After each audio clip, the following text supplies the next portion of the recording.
Hello again. It's Monday, August 24th, 2026, and it's about 4:20-ish in the afternoon. This video is for entertainment purposes only.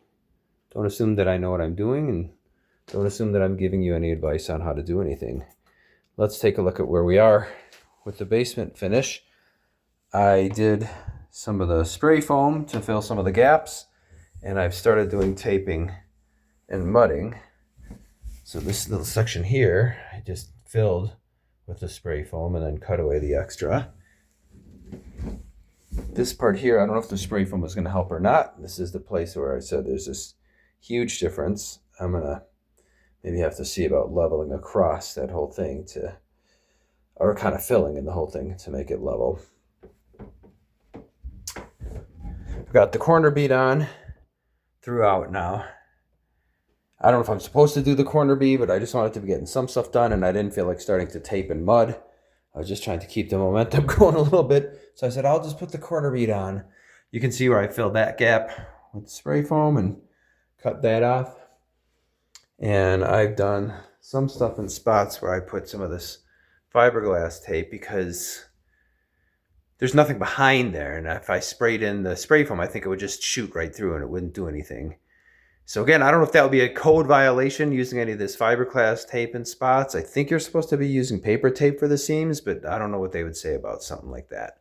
So I don't know if I should or shouldn't be doing that, but that's a pretty big gap.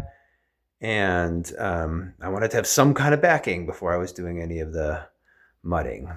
So you'll see throughout that I've got the corner bead in place. What I ended up doing in some spots, a number of them, is I just used my staple gun to staple this because I found for me I was having problems.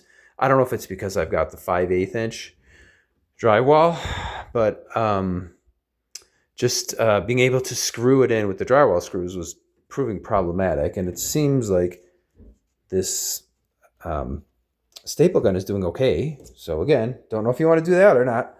But I started taping and mudding. This is like one of the last sections that I had done today. So you can see this one's still pretty wet.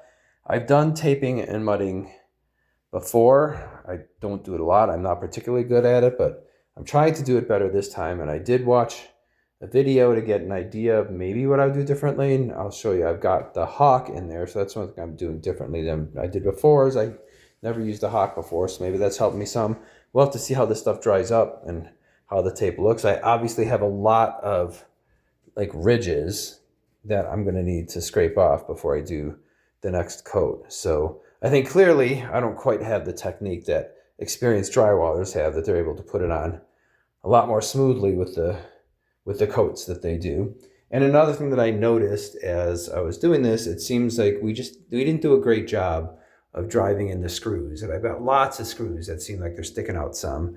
So I think tomorrow I may need to just go around and drive some more of the screws in. I did use one of those dimple bits, and I thought it was working pretty well, actually, but I did have my kids do a lot of the screws, so they just might not have been strong enough to put enough pressure against the wall to drive it in far enough. So these look like they're probably okay. Seems like that's pretty decent. I could probably do another coat on there, but like this one here, you can see that screw is showing pretty much. So unfortunately, I think I need to go around all of the drywall and probably including the ceiling. So definitely not looking forward to having to go over all of these screws and see about driving them in some more. But I think that's the way it is. That's what I'm going to need to do, unfortunately. So I still think, I think the dimple bit is a good idea. I'm going to see if I can correct this with a dimple bit, or, the dimple bit that came with this 25-pound box of drywall screws that I brought seemed definitely wrong. Like the bit itself wasn't protruding enough from the part that stops it. So for sure that wasn't driving it deep enough. It seemed like I bought a 4-pack of dimple bits, and it seemed like that was going okay for the most part. But like I'm saying, when I'm starting to put the drywall over it, the mud over it, it just seems like it's kind of showing some in a lot of spots still. And so I don't want that to be that way when I'm done. And there was enough of them that I feel like I just need to go around. So bummer, that's no fun. So just take you around and see the rest of the stuff that I've done. All I focused on were these horizontal parts where the pieces of drywall meet.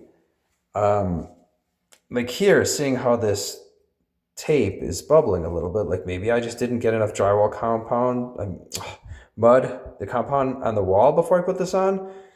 I'm trying to be neater and faster about this. And so I don't totally know how much I need, but like seeing this kind of stuff, like that's kind of a bummer. But there are other sections where it seems like the paper is actually pretty flat against the wall. So I don't know. I'm doing the best I can with it, and I'll just take my time. If I see it's not looking correct, I'll just have to kind of fix it up some as I go along.